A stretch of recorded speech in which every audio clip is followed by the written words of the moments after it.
and I'll return in the cool of the day. Now is the cool of the day. Now is the cool of the day.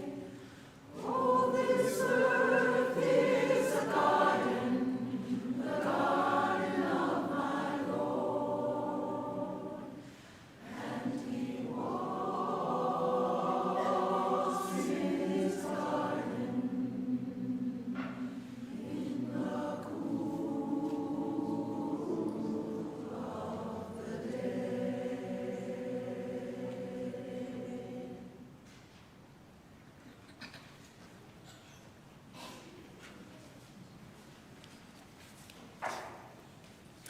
Good morning and welcome to the First Unitarian Universalist Congregation of Ann Arbor. If you're newer to our community or we just haven't had the chance to meet yet, I'm the Reverend Manish Mishra-Marzetti, serving our community as senior minister. It's my privilege to welcome you on behalf of myself and our chancel team this morning. In particular, welcome to this special Climate Revival Sunday. Whether you are here in the sanctuary with us in person, live streaming from home or elsewhere at this very moment, or watching on demand at a later time, we're glad that you've made the choice to be here with one another and with us in community. Our congregation has been meeting continuously in Ann Arbor since 1865, helping bring alive the message and vision of a liberal and free faith, one in which we are each free to explore and discover for ourselves what it means to be human as we support one another on that very human journey through our collective love and care. If you're a newcomer to our congregation and you're here with us in person, we invite you to join us in the Redmond Room following the conclusion of this morning's service. The Redmond Room is outside those double doors, and it's the first room on your left. If you're live streaming right now and are newer to our community, we invite you to take a moment and introduce yourself in the chat. We know that there'll be other members of our congregation there who will be delighted to warmly welcome you and greet you. If you're watching on demand at a later time, please don't hesitate to reach out to Reverend Mandy Beal, our acting coordinator of the membership journey, or truly any of us on staff, including myself. We'd be pleased to give you an orientation to Unitarian Universalism or our congregation more specifically. In addition, we invite you to take a moment to fill out a newcomer survey which will help us stay in touch with you. That survey is at uuaa.org/newcomer survey. A couple of notes this morning. For our ongoing members and friends, our annual stewardship drive launches in the coming week and will run through the entire month of October. Please watch your mail in the week ahead for the campaign packet, which should be arriving. We think you'll enjoy reading it. This year it includes a list of the many, many, many accomplishments that we together have made happen here in our community. It's quite impressive and includes many things that I think you'll enjoy learning are happening here in our congregation. I also want to take a moment to just pause and invite us to hold in our hearts those who've been impacted by Hurricane Helene from Florida to the Carolinas and beyond. Not today, but in the weeks ahead, we will have a collection for the Unitarian Universalist Association's Disaster Relief Fund, which can go towards helping Unitarian Universalists who've been directly impacted by these weather events. This particular Sunday, as we explore and help honor our Unitarian Universalist commitment to climate change, we're honored to be hosting several guests from our Unitarian Universalist Association, which I, and perhaps you too, we sometimes call it our denomination for shorthand. It's technically an association, and if you don't know the difference, talk to me after the service today, and I'd be happy to explain more. But among our special guests from our Unitarian Universalist Association, first and foremost, we have today, this Sunday, my dear friend and colleague, a beloved sibling to me in our UU BIPOC, Black, Indigenous, People of Color community for over 20 years, the president of the Unitarian Universalist Association, Reverend Dr. Sofía Betancourt. Would you please join together in giving her a very warm welcome?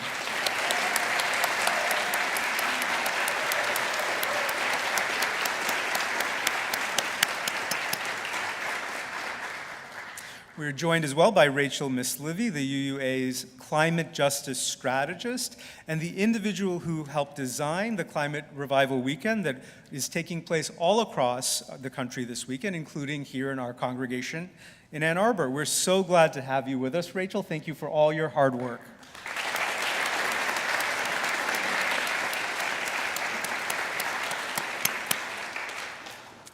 Also joining us this Sunday, an individual who's not a stranger to us at UUAA, my dear colleague and friend, Reverend David Pyle, the UUA's regional lead of the Mid-America region, which is our regional grouping of Unitarian Universalist congregations. Would you please join me in warmly welcoming Reverend Pyle to our pulpit this morning as he shares some words of greeting from our association.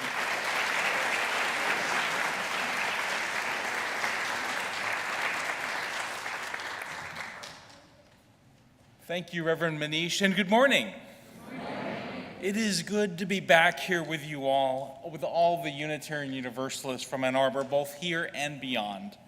My name is the Reverend David Pyle. I am the regional lead of the Mid-America region of our Unitarian Universalist Association, and I bring greetings from the over 1,000 congregations of our living faith tradition and from the staff and the leaders of the Mid-America region, the Unitarian Universalist Association, of which you are a member congregation. I hope that was not a surprise for anybody.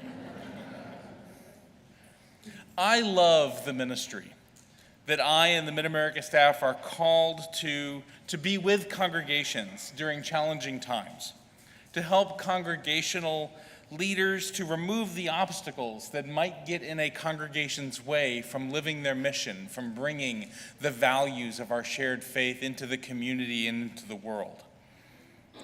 Basically, I said to somebody during coffee hour, basically, I'm a social worker for churches. Recently, that has been myself and your congregation's UUA staff primary contact, Lauren Wyeth, working with your congregational board and others to help plan for your congregation's future. And I am grateful to the dedicated and committed elected and lay leaders of your congregation for the way they have led us beyond that journey with you. The missional priorities of the Unitarian Universalist Association are to equip congregations for vital ministry, to train leaders, both lay and professional, and to advance the shared Unitarian Universalist values that we hold within the world. Your congregation helps make this mission possible through the donations and your generous support to the UUA's annual program fund. There are some things that no single congregation could do by itself, such as provide disaster relief to congregations and communities in the aftermath of terrible hurricanes or floods or fires or the other many climate change related disasters. No single congregation could create and foster and promote the Our Whole Lives Sexuality Education Program, which we have helped with the UCC to make available to congregations and to communities and to other organizations around the world. No single congregation could take on the task of credentialing religious professionals or to affect the future of our country by creating a program such as UU the Vote. Or even, no single congregation could inspire and educate thousands of Unitarian Universalists across the country through a climate justice revival that I and some members of your congregation had the privilege to experience yesterday and today. All of that, and your regional staff's work to support the congregations of the Mid-America region, all of that and so much more, your congregation makes possible through your generous contributions to the annual program fund. We Unitarian Universalists are far more together than we could ever be separately. Our principle and value of interdependence tells us that we need one another, and we will need each other even more in the days that are to come. I don't have to tell you that the stakes right now are very high.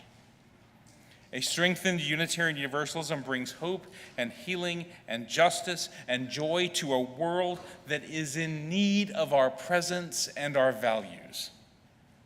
Vibrant congregations like yours serve our communities, and a national association serving all of our congregations is vital to the flourishing of our communities and congregations and of our faith. And I believe it is vital to the salvation of the world.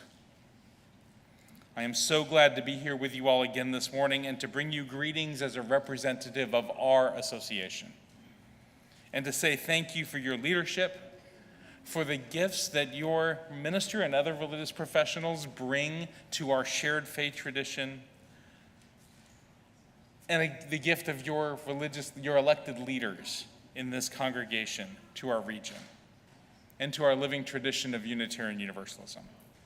And I want to thank you, each of you in this congregation, for your growing generosity in support of the annual program fund, which makes so much of the work of bringing our shared values into this world possible. Thank you.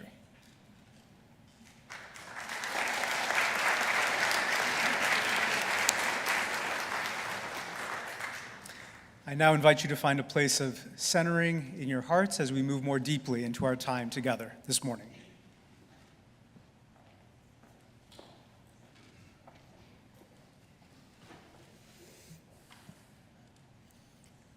Each week when we gather in community, both here in this sanctuary and streaming online, we take time to kindle a communal flame.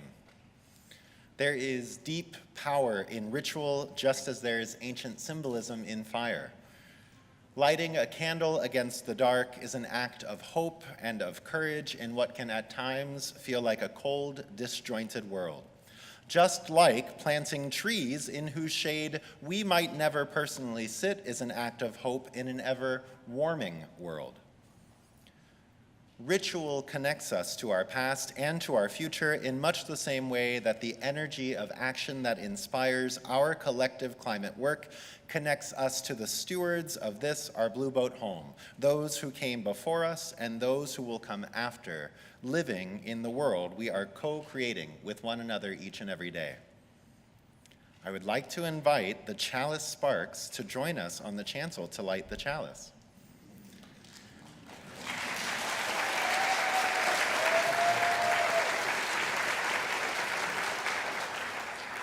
As the sparks light our chalice here in the sanctuary, we invite our online community to light a chalice of your own, sharing in the chat the chalice is lit and from where you're joining us today. Will you please join me as we speak together our chalice lighting words? We light this chalice for the light of truth. We light this chalice for the warmth of love. We light this chalice for the energy of action. We light this chalice for the harmony of peace. Thank you, Chalice Sparks.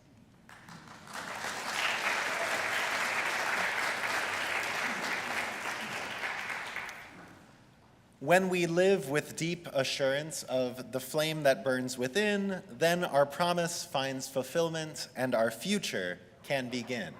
Now, you may recognize those words. We'll sing them a little later this morning.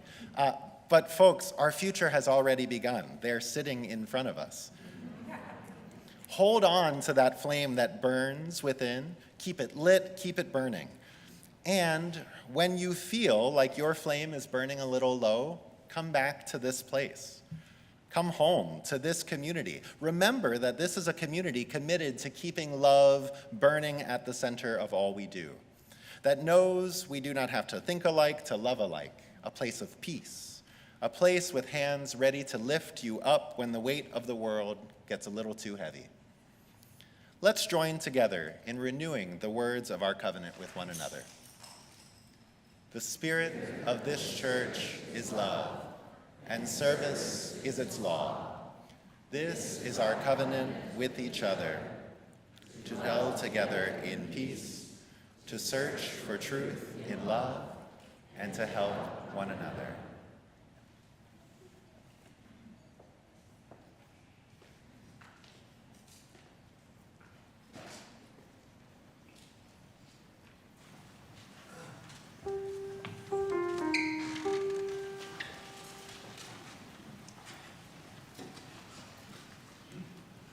Then my Lord, he said unto me, Do you like my pastures all green? You may live in this garden if you will feed my lambs, and I'll return in the cool of the day. Now is the cool of the day.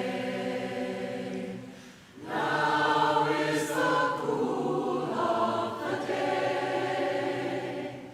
Oh, this earth is a garden, the garden of my Lord, and he walks in his garden in the cool of the day.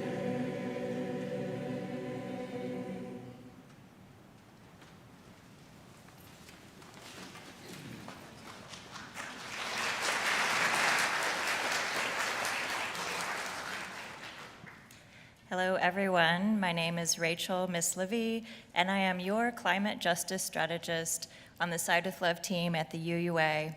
I also facilitate our Green Sanctuary 2030 Mobilizing for Climate Justice community. It is my great pleasure to work with over 125 active Green Sanctuary 2030 teams, one of which is the First UU Congregation of Ann Arbor. There you go, yeah, I'm excited about it. Green Sanctuary 2030, Mobilizing for Climate Justice, offers UU congregations a flexible, manageable, and impactful process to transform our congregations through climate justice. Green Sanctuary 2030 teams engage in intersectional actions aligned with our 4 essentials for climate justice. That is justice, community resilience, mitigation, and congregational transformation. UUs have been at the leading edge of climate action for decades. In fact, 2024 marks the 35th anniversary of the Green Sanctuary program. So for much of this time, our congregations have focused on mitigation, which is reducing the polluting emissions that drive climate change.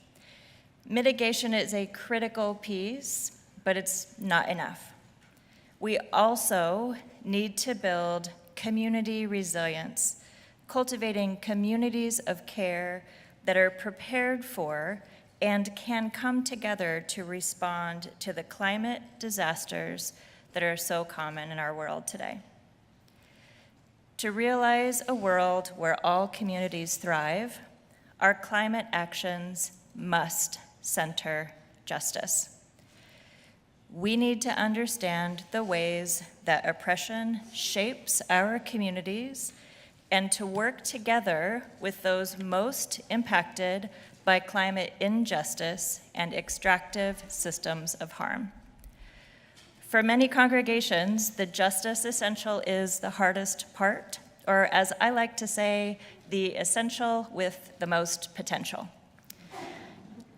Finally, we need to improve the ways that we show up for each other and our communities.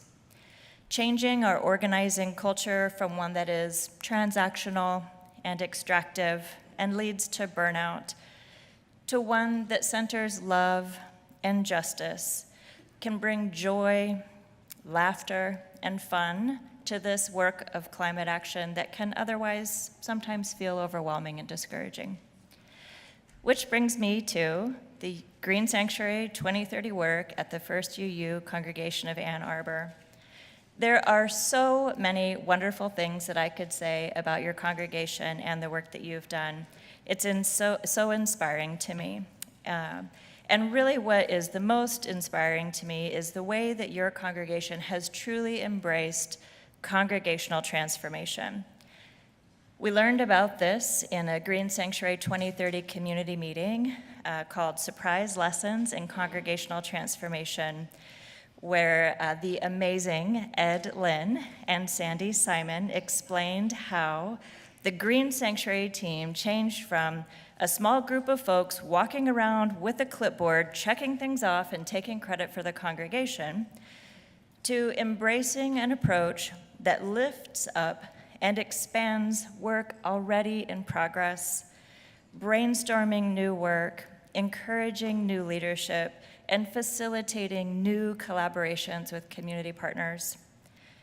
And I am so happy to be here with you all today to recognize this amazing and fantastic work that you're doing together. So I want to share just a couple highlights from the work that I've heard that you're doing. The first is that this year is year zero, zero carbon, zero waste. You have gone from generating about 15% of your energy from renewables to 85% of your electricity coming from clean energy.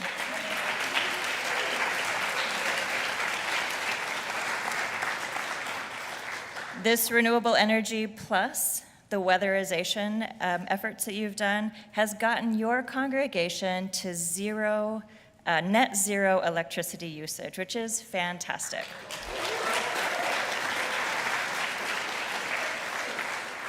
You have also implemented a composting system and waste reduction measures. You've developed a new climate-friendly landscaping plan, complete with native plants and a pollinator garden. You've installed an ancestors' grove of native trees and native plants with pathways that improve accessibility, and the pathways were made from fossil fuel-free materials. There you go.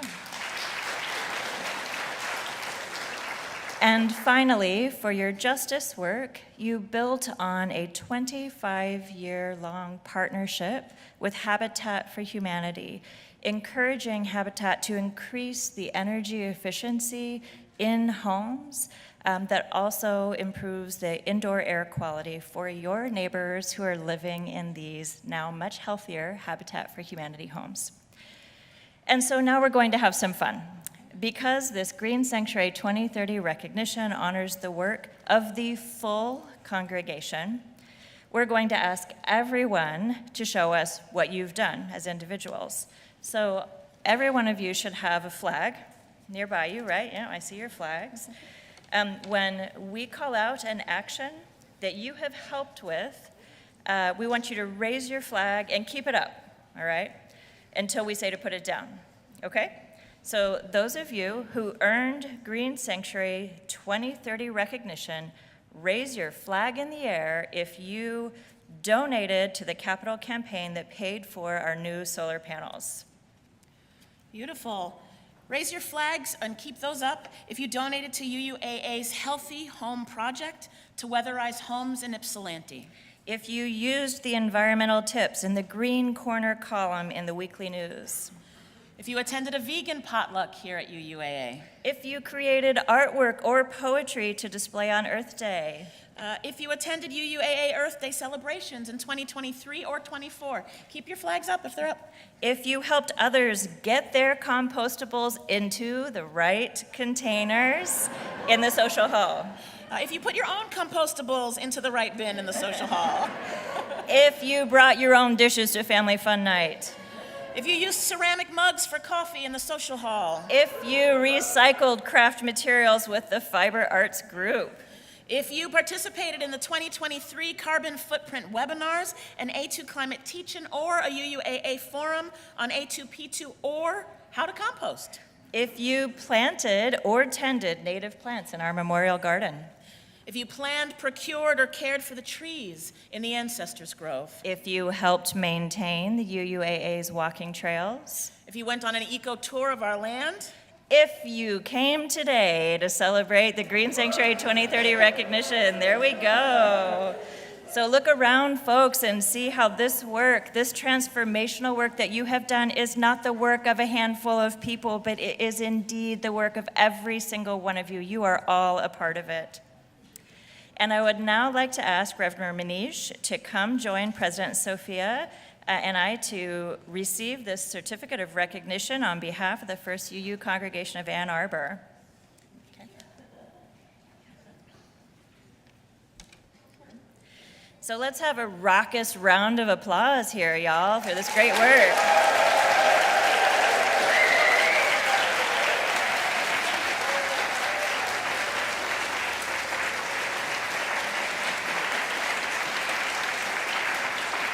And now we're going to take a quick group photo. So if you can kind of move to the center of the sanctuary here as you're able and stand up if you're able. And then we want you to raise those flags high in the air, and we're going to take a fantastic group photo.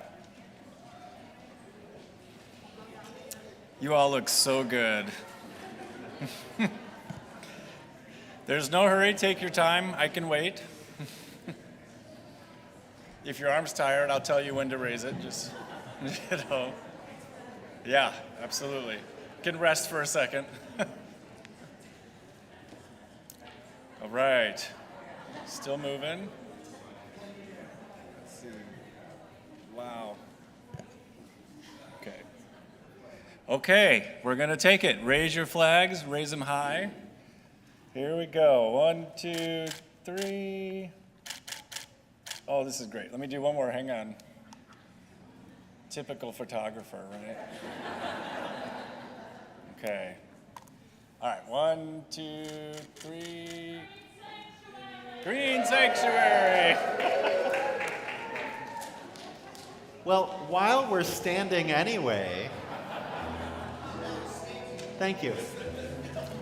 I would invite you to turn in our teal hymnal and let's sing Blue Boat Home, hymn number 1064, 1064, Blue Boat Home, full of joy and full of celebration.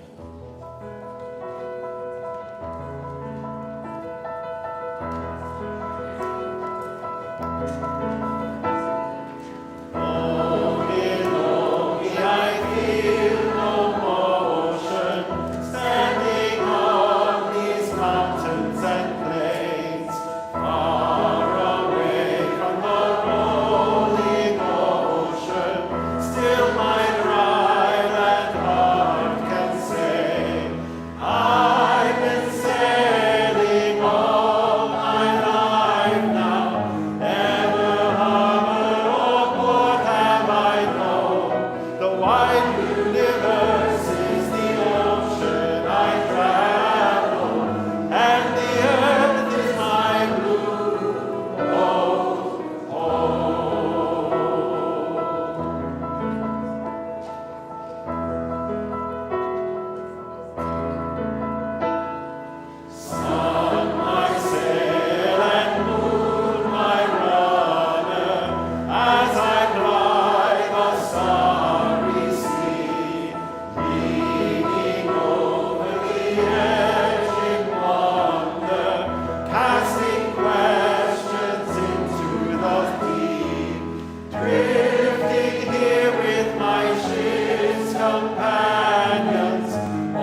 One of the reasons I love this community and this living tradition is because they offer a powerful antidote to my often cynical view of the world. While that cynicism may be well-founded, see most of human history, it is also a self-fulfilling prophecy. If you think the world and its problems are unfixable, whether from apathy or due to the efforts of bad actors, then what's the point of trying, right? Well, we know better. Our story for all ages this morning offers us a glimpse of a bright, optimistic way forward, one in which paralysis and denial give way to the power of bold action. What do you do with a problem?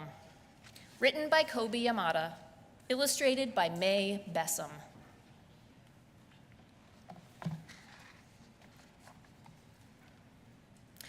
I don't know how it happened, but one day I had a problem. I didn't want it. I didn't ask for it. I really didn't like having a problem, but it was there. Why is it here? What does it want? What do you do with a problem? I thought. I wanted to make it go away. I shooed it. I scowled at it. I tried ignoring it, but nothing worked. I started to worry about my problem. What if it swallows me up? What if my problem sneaks up and gets me?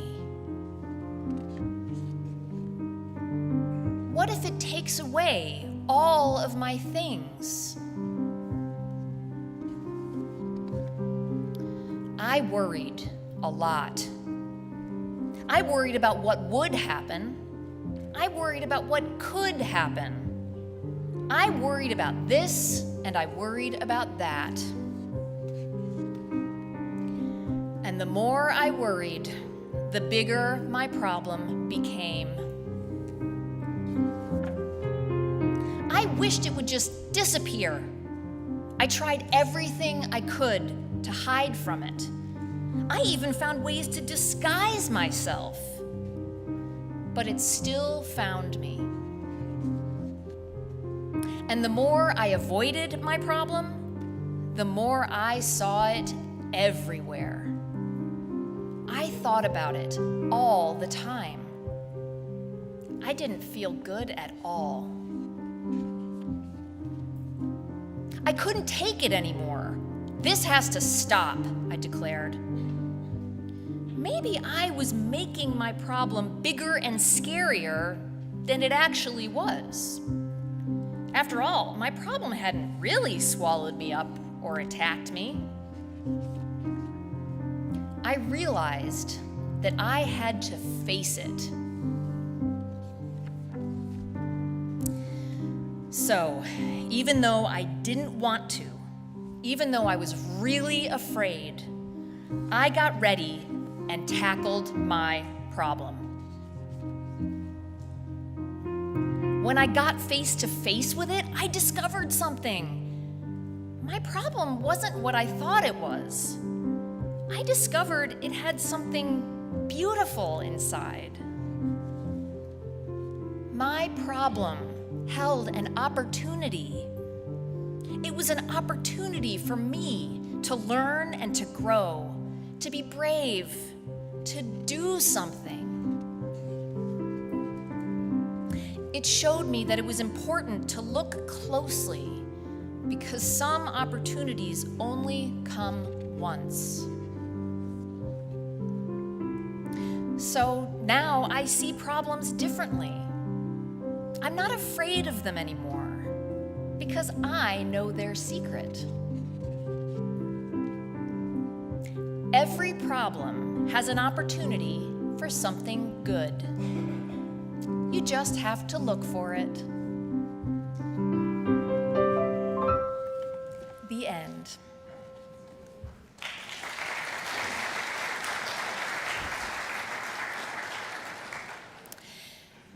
Climate change is one of those problems that feels like it might swallow us up.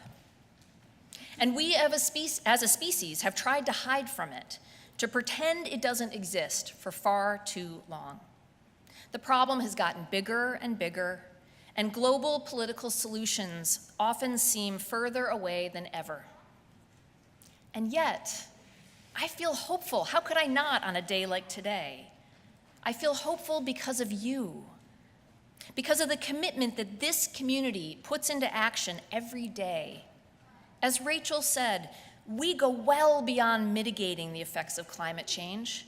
We are reimagining a world in which all living creatures can thrive, in which we protect and defend our interdependent web with the same passion as the holders of capital protect and defend the destructive status quo. We are reimagining a world in which cooperation and balance are prioritized over resource competition and private profits, in which we choose compassionate community and collective action over exploitation and the fallacy of rugged individualism. This is our opportunity to learn and grow, to be brave, and to do something. Let us seize it with the fire of commitment. Let us continue this good, noble, urgent work as we move into a more just, harmonious, and interconnected future. And now, before we move more deeply into this time of worship and reflection, we bid farewell to the youngest among us as they follow their adult leaders, including me, out of the sanctuary to their gathering spaces. Please open your gray hymnal to number 118, This Little Light of Mine, and join us as we sing out the time for all ages.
Often, an award recognizes an individual for excelling in some competitive moment that might be over in minutes or seconds, like a 100-meter race at the Olympics.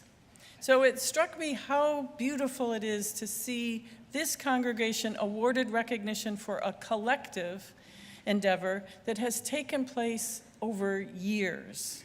Indeed, this congregation excels at long-term collective endeavors. We have been recognized as a welcoming congregation and a green sanctuary, and we were the first congregation to receive AIM recognition for accessibility and inclusion back in 2016. And now, today's recognition by the UUAA as one of the Green Sanctuary 2030 congregations. These are some big endeavors that we are part of the UUA's commitment to intersectional justice. And time again, we collectively also do amazing things at a smaller scale. Yesterday's event, if you were there, was amazing. And Friday Fun Night the week before, and so many, many more ways we make an impact on our community locally. So today, as we are inviting a special collection for an organization called Make Food Not Waste, I'd like you to hold in mind the power we have collectively through our generosity to affect change beyond the physical and virtual walls of this sanctuary. Make Food Not Waste is a local nonprofit based in Detroit. They embody what it means to do intersectional justice work. Their climate justice work around food waste keeps tons of harmful greenhouse gases out of the environment. And by directly feeding those among the food insecure population in the Detroit area, they are addressing issues of racial justice. They supply healthy, fully prepared meals to outreach agencies in Detroit that then distribute these meals to those who are food insecure. Studies have shown that 70% of Detroit residents are food insecure. 70%.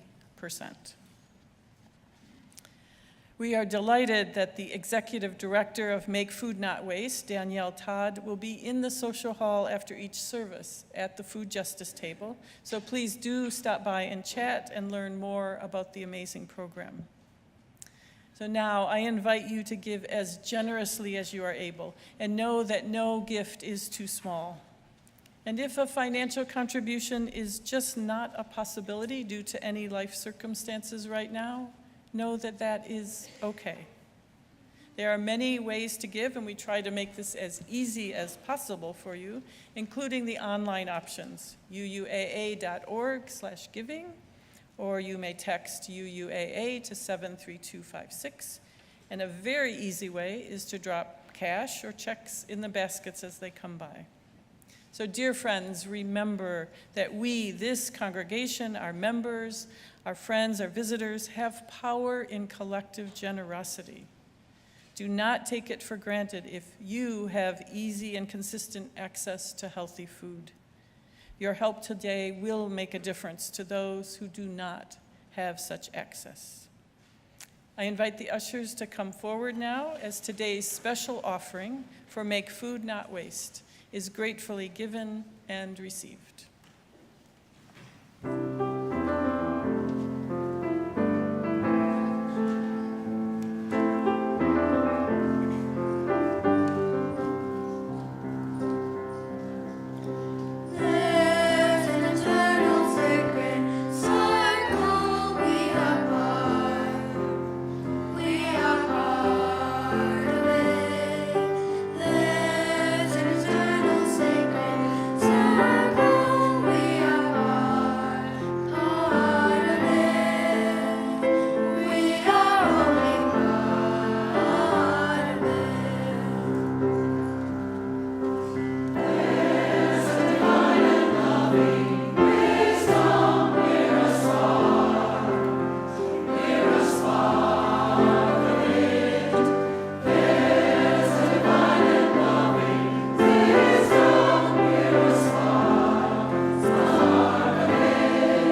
Thank you, Chalice singers and Chalice sparks. Thank you. Did you know this song was written specifically for the Climate Revival Weekend? And today, over 370 congregations are taking part in the revival this very weekend. And many of them are hearing a recording of this piece in their worship services as performed by the composers. But I think you all may have just heard one of the few live performances, and certainly the only one with Chalice Sparks, of the piece during a climate revival service. And for that, Dusty, Chalice Singers, Sparks, we are so grateful that you are part of it. So would you rise in body or in spirit as the ushers come forward? And we will take this moment to dedicate what has been offered in the spirit of our UU value of generosity. If you will, with intention and gratitude, let us say the words of our dedication together. To the work of this congregation, which is weaving a tapestry of love and action, we dedicate our lives and these our offerings. Thank you. You may have a seat.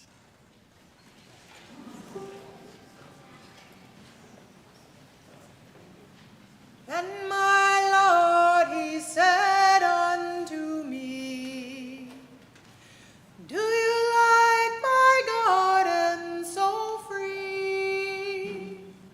You may live in this garden if you keep the people free. And I'll return in the cool of the day. Now is the cool of the day. Now is the cool of the day. Oh, this earth is a garden, the garden of my Lord. And he walks in his garden in the cool of the day.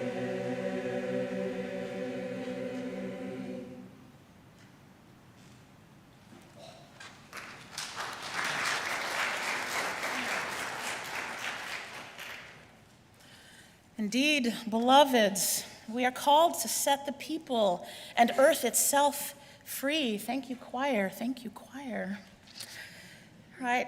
And I believe that doing that work of setting people free requires us to do something that comes out of the Black church that's called doing our first works over.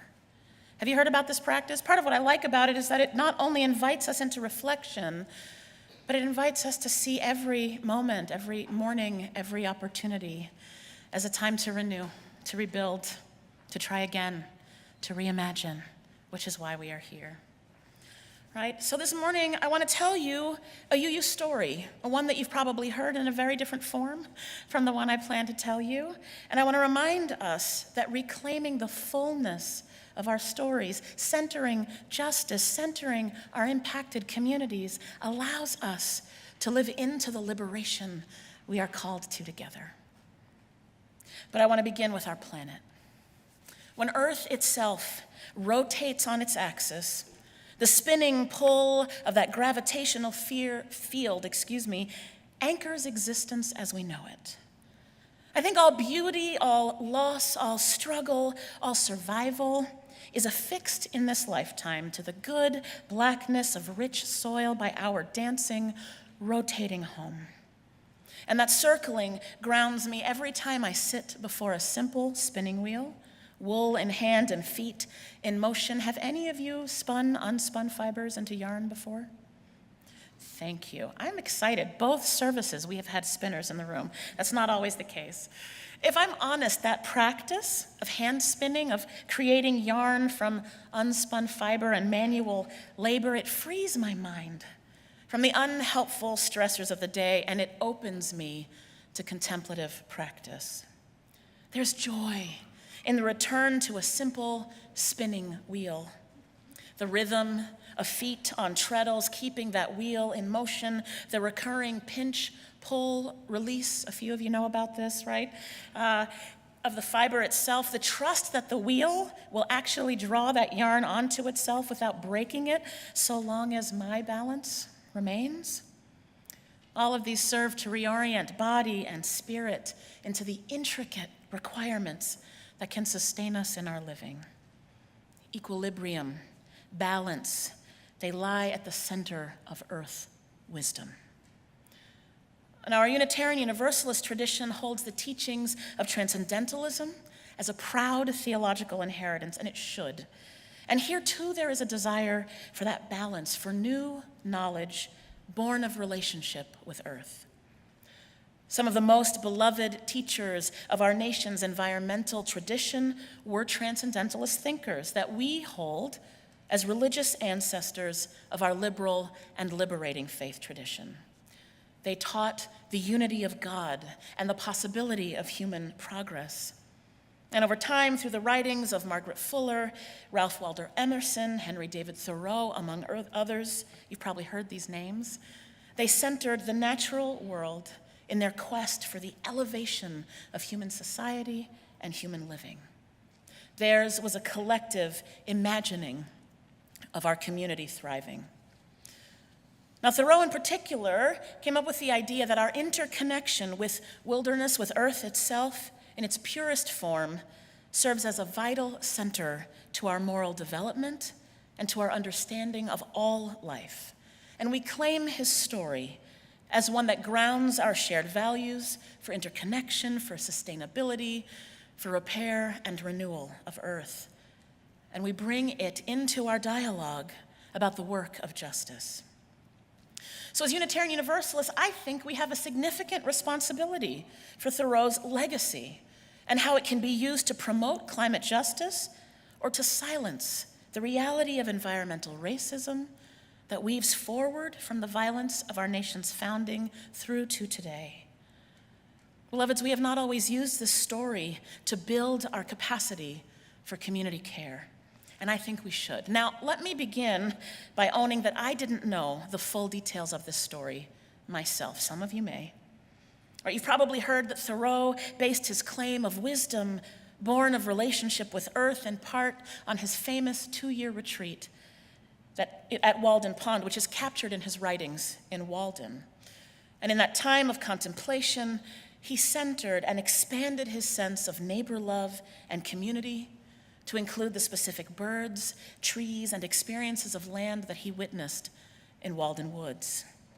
Right, we talk about his as a philosophical experiment that still remained up close and personally connected to a particular moment in place and time, one that yearned to understand what life had to teach him.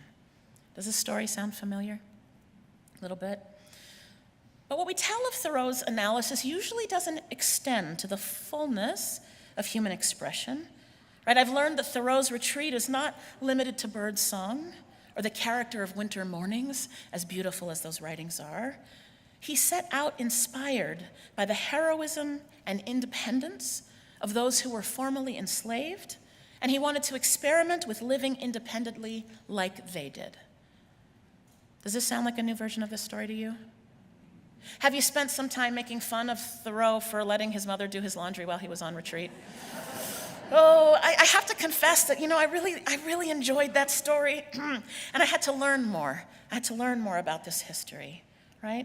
He actually was inspired by heroism, by independence of recently emancipated community members, right? And he chronicled many aspects of the history of slavery in that area and the lives of his neighbors after emancipation. So the problem is that by misunderstanding the harrowing, and what I mean by that is the oppression, the harassment, the making small of people and earth as fundamental to what Thoreau witnessed during his time at Walden Pond, we can trick ourselves into thinking that an unbalanced story that centers white exceptionalism, right, that makes Thoreau the hero, can somehow hold the key to Earth's liberation. Would that instead we paid more attention to Thoreau's time with the hand spinners among the trees. Now, Elise Lemire is a professor of English and global literature at Purchase College in New York. She was raised 2 miles from Walden Pond, and like Thoreau, she grew to love the land and its inherent wisdom. She writes of the privilege of polite white society, and polite's a key, right, moniker there, in the Concord area, and how the erasure of Black history and lived experiences in New England leads many of us to know almost nothing about the full establishment of one of the most loved natural reservations in the country. Right? We're certainly not alone in this telling of a half story in this history. Lemire writes about never really having read Walden closely, which I imagine is maybe true also for many of us, and her surprise when she found a whole chapter dedicated to the former inhabitants and winter visitors, half of whom were formerly enslaved Africans and African Americans. So her book, Black Walden, which I commend to you, Slavery and Its Aftermath in Concord, Massachusetts, is an intentional continuation of the reclamation of history begun by Thoreau. It is an unearthing, a more complete storying of home. For our purposes, it is an attempt to be accountable to earth justice by repairing mythologies of whiteness that cloud the landscape of Walden to this day. So as I share with you Zilpa's story and the story of Walden that precedes many of our most common tellings, know that I'm drawing on Professor Lemire's good work and that each of us has a role to play in laying the foundation for new knowledge. Right? This is part of that reimagining that we're doing together. And guided by earth and an honest reckoning with history, my prayer is that we will find our way to liberated earth futures by doing that reimagining together. So Thoreau's retreat to Walden Pond was a separation from society. That part is absolutely right, via retreat into Black space. Bear with me. Professor Lemire says it was Black space because of the aridness, the sterility of the soil. It was Black space because those who succeeded in threatening their enslavers politically and gaining their freedom were still not allowed to relocate to new communities. They weren't allowed to move. We can talk later about whether or not that is actually freedom. It was Black space because only the least desirable land, seen as unvaluable to the ruling class because of the difficulty of farming it, was free for formerly enslaved people to squat on and build new lives together. Lemire echoes Thoreau when she tells us that the history of slavery and its aftermath reveals that at least some of our nation's most cherished green spaces began as Black spaces, with Walden Woods as a particularly striking example. This history of land left to the trees because of farming challenges gets romantically and not completely told as a preservation of wilderness left to inspire wisdom across the ages. Now here's the complicated thing, that is also true, right? Land left to the trees is an inspiration and an offering of wisdom across the ages. Multiple truths are part of how we do our restoring together. Right? But so we're holding this morning that the story of Walden that we usually tell is also a story of Black erasure. Not only are our beloved's lives, skills, triumphs, and losses redacted from shared memory, their very existence in Concord, Massachusetts became a cycle of disappearance, where enslavement tied to living on depleted soil, which necessarily resulted in inescapable poverty or death by malnutrition or departure from the region, right, is actually a story of intersectionality. It is a story of how the multiple pieces and needs of justice work come together in our truth-telling. The pristine wilderness that instead lives in the commons of our American imagination challenges us to reckon with lived histories made possible by pretending our green spaces came into being through the protection of earth rather than the devastation of Black and Indigenous communities. right? In truth, both Black and Native beloveds, as well as Earth itself, bear the scars of a predatory disvaluing of Black bodies. Yet Zilpah lasted 40 years by spinning yarn in Walden Woods.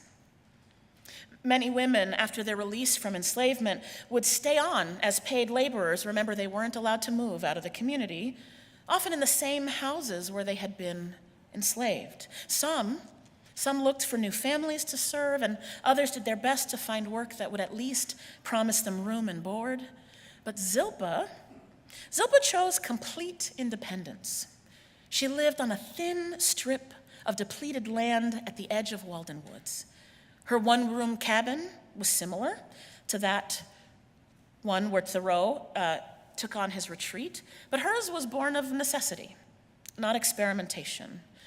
She was one of many women gifted with, or who liberated at times, a spinning wheel, right, from a former enslaver in an attempt to guarantee her livelihood going forward. Unlike my own association of spinning yarn with contemplation and prayer and beauty and joy, the endless work of spinning cotton, flax, wool, and more into yarn was taxing on both mind and body in her day. Zilpah lost much of her sight from spinning throughout her lifetime, yet she made this mark on Walden Woods, filling the air with her loud and notable voice, as documented by Thoreau. Apparently she sang all day as she spun yarn. She lived in those woods for 40 years, an unheard of length of time and survival in her community. So why does it matter, beloveds? Why does it matter that one formerly enslaved woman worked her fingers to the bone, twisting fibers into yarn, rather than recommit herself to the supposed care of her former enslavers for an inadequate wage? I actually find it telling that she did not try to force her will on that small tract of earth where she lived to try to force it into becoming farmland. Right? Spinning animal and plant fibers is an invitation to be intimately aware of life outside of our own human bodies, to be aware of texture and smell and color, density, beauty, and possibility, all slipping through the fingers of both hands. The innate relationship of that craft requires me to speak of the womanist ethic of making do. I imagine I don't actually need to define that for you, right? We make do in the face of injustice. We care for one another. We care for our children. We care for our communities in difficult times. And what scholars call this priority of Black women as the holders and teachers of community values to elevate the survival and thriving over an imagined liberation is central to the work of justice. There are questions we have to ask ourselves. How much can Earth itself bear? What is sustainable and still allows for the thriving of all? How do we build life at the margins in ways that center freedom? And what can our one body that we've been given do to hold us accountable to Earth, to its rhythms, to our own knowing? How do we respond to challenging realities with transformative action? Beloveds, where and how are you called to live the restorying of what you think you know about the community where you live, the work of this lifetime, and the place you call home? What do our inherited theologies ask of us as people living our faith in relationship with Earth and with each other? I like to imagine a transcendentalist legacy that centers the lived experience of those most driven to the margins, including Black women writ large and Earth itself. I imagine a transcendentalism whose wisdom is drawn from the healed scars of our human failings, and that unflinchingly invites us into long overdue changes and sacrifices in the work of climate justice. As our tradition reckons with crucial questions in the work of liberation from the right to a fossil-free future, to the reparations owed to Black, Indigenous, and people of color communities alongside Earth itself, what stories will we center to deepen our own knowing and to keep us faithful to the work ahead? This is the kind of reckoning and vision that calls us when the harrowing of Earth and our own Black beloveds are reintroduced back into our stories and our historical knowing. For all of us, I believe the resilience that we nurture in these times can come together, be woven together through a creative reimagining into something that might heal us all. It doesn't actually ask us to be superhuman, right? We talk about climate apathy, how heavy it can feel. It's not asking us to solve everything alone. I think as Reverend David reminded us earlier, we actually cannot. We cannot. It does not ask us to measure up to some false understanding of a perfect Unitarian Universalist practice that we might carry in our mind's eye. Spoiler alert, there is no such perfect UUism. There is us, which is perfection enough. Right? Instead, it invites us into the unknown, to respond with creativity and mutual care in the face of climate devastation, to hold fast to the vision of a nation that cares for all of its people, all of its people, to move faithfully into a future that celebrates all we have already overcome. You know, a beloved colleague reminded me recently that we can dwell in hardship and still stay together in community. In fact, we must, this is one of the promises of congregational life, we must hold fast to the power and possibility of beloved community and of our sacred earth home.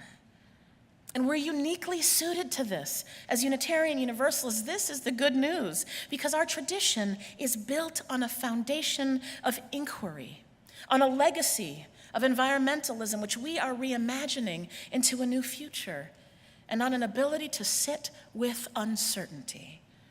How often do we say with pride that we are the people of questions more than answers? We don't know what's coming in this future. We know where our commitments can be as we show up in these times, right? So we live together into the challenging questions of life, and we find new hope there together. Just imagine if we were able to fully reclaim and share our wider stories of climate justice. If we can lay the groundwork and stick to the commitments we made this weekend and for decades before now that are required to move us from an extractive age to a new era. These times are informed by our history, but they're defined. They're defined by our commitments, and they're strengthened through the spirit and the joy and the music and the possibility of revival. And so I want to add my voice to this incredible invitation we're experiencing this weekend and through the months and years to come into new possibility, where alongside our partners in the work, we are reformed, reawakened, and liberated from the constraints of systems of supremacy. I cannot wait to live into what will be possible for our faith and for our shared future. Beloveds, as we build on decades of faithful and visionary climate justice and environmental wisdom, and I did that again, I'm trying to get visionary out of my vocabulary. We're gonna try again. As we build on decades of faithful and reimagining UU climate and environmental witness, may we commission ourselves as co-conspirators in bringing a new world into being. May we hold one another and be accountable to the continued reimagining and to more connected justice organizing in the future. When the work gets hard, and I promise you it will, I encourage all of us to find practices that remind us of the larger whole when all seems bent on destruction, even something as simple as the spinning of a wheel. May those practices remind us of the power of liberation and of the equilibrium born of Earth's turning, so that we may then go back out into the world and create justice anew. I have every faith in what will be born of our work together. So may these coming years be remembered for our living into radical, reimagined relationship with Earth and with each other. Let us be a part of it together. May it be so. Amen. Ashe, and blessed be.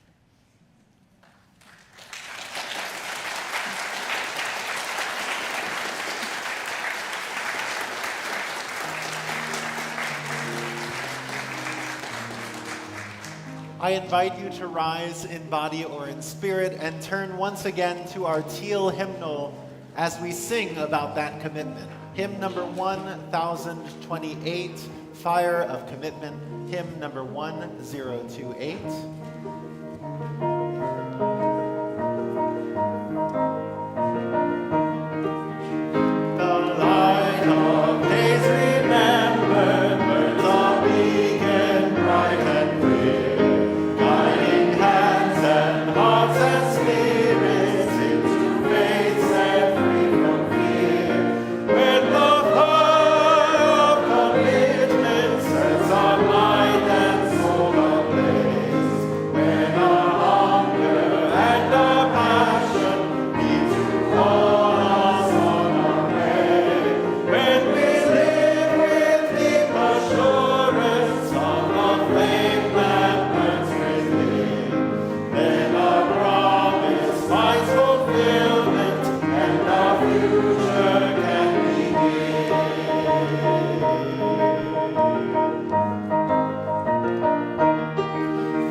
Beloveds, the fire of commitment shines bright here at UUAA.